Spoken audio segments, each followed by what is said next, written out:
Hello everyone, this is Alex the Blue Man, and welcome back to another classic review.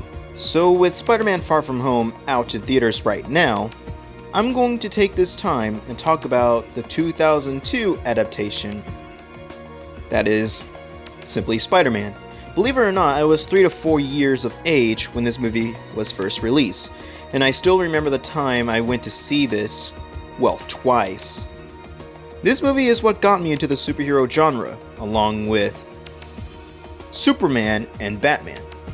I still have the VHS copy of the movie and I still watch it occasionally for nostalgic purposes. Since this movie is 17 years old, I will do my best to view this movie as what it was from back then.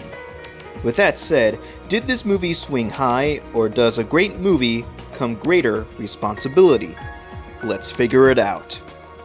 And if you're hearing anything in the background, someone is playing Mexican stuff and there's thunder.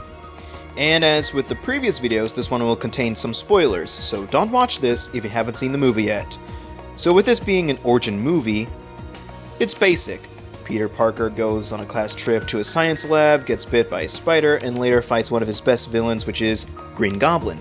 I'm not going to full details, so for the positives, how the film story is shown, represented, is very good. For example, his first time using his powers and testing them.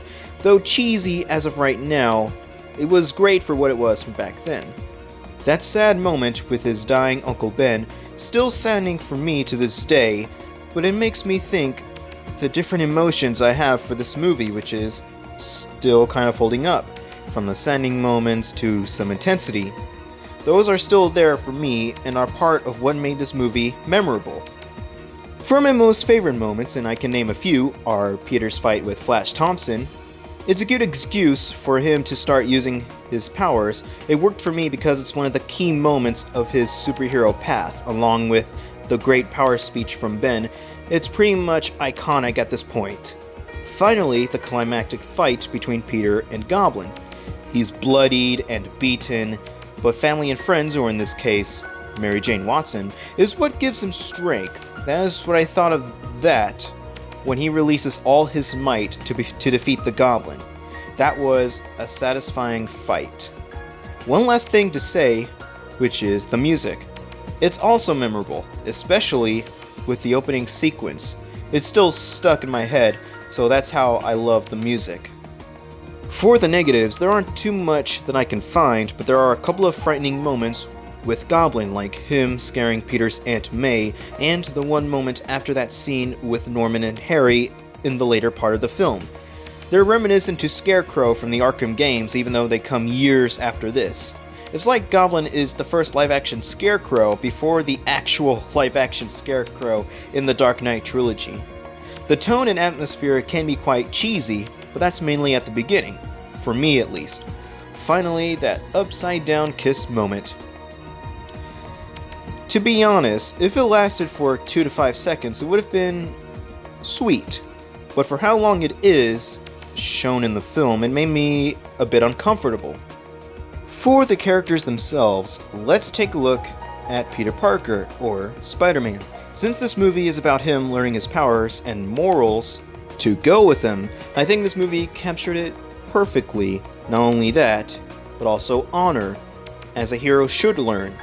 Before he even got his powers, I feel sorry for him and his everyday problems, mockery and bullying. Harry Osborn, on the other hand, the best thing about him is he supports his best friend Peter. It gives me an idea that they've been best friends since childhood. Other than that, the only thing I can remember from him is him getting knocked out by a fallen piece of brick. Mary Jane Watson, or MJ for short, as of right now, people would take a look at her as a stereotypical damsel in distress type character, but for me, I don't know, I just see a bit more than that. Once again, there's Thunder, caring for her safety, and it's just really sweet seeing her and Peter together.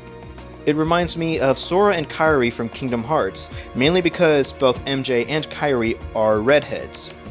Ben and May Parker, those two I also care for in the movie. They're old but wise and caring and sweet. That's one thing about them that gets to me. that there are still some good people in a dangerous world like this. Mr. Jameson is what I think is a source of comic relief, a more entertaining Mr. Krabs wanting to discredit Spider-Man to sell some papers. What's even more funny is his over-the-top attitude. And now for the villain, Norman Osborn, aka Green Goblin. Appearance-wise, he does look like a mix of himself and a Power Ranger, but personality-wise is where he is at his best. It's very reminiscent to his 1994 animated incarnation of the character, suffering from dual personality disorder. One thing I don't remember my reaction was his death in the near end of the movie. It looked brutal, but to be fair, I was really young when I first saw it. Okay, I'm getting to this point now. So despite a few outdated and cheesy moments, voice crack, it's the characters themselves, the music, and the nostalgia that makes this movie very memorable and worth rewatching. And if there's any of you who haven't seen it yet, please give this one a watch. I'm going to give Spider-Man 2002 a 9.3 out of 10.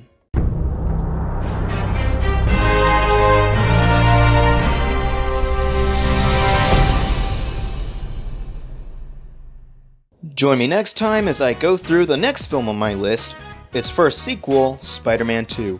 I still have a lot of movies on my hands, so I better get to work. Thank you, ladies and gentlemen, for watching. Don't forget to like this video, comment down your thoughts on this movie, and as usual, I hope you all have a great, blurific day.